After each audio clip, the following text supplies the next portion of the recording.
Bonjour.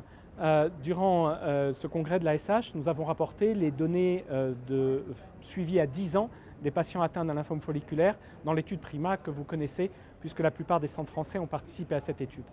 Les résultats sont simples.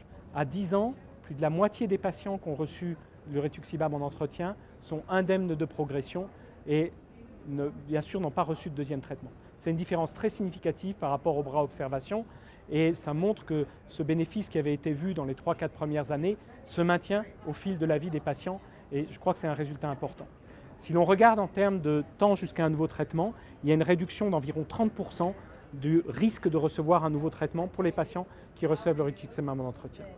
Bien sûr, comme on s'y attendait un petit peu, il n'y a pas de différence en survie globale. Elle est excellente, elle est de 80% pour les 2 bras de traitement, mais ce n'est pas différent, ce qui est expliqué par la qualité des traitements de deuxième ligne.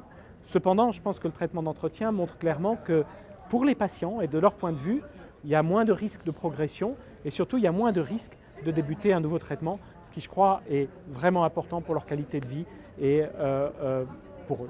Donc voilà, c'est des résultats qui sont intéressants. Il y avait dans la même session quelques résultats qui étaient présentés sur l'utilisation de l'entretien par rituximab après bendamustine rituximab et qui suggèrent, c'est des données indirectes, que le même bénéfice est atteint, peut-être avec un peu plus d'infection.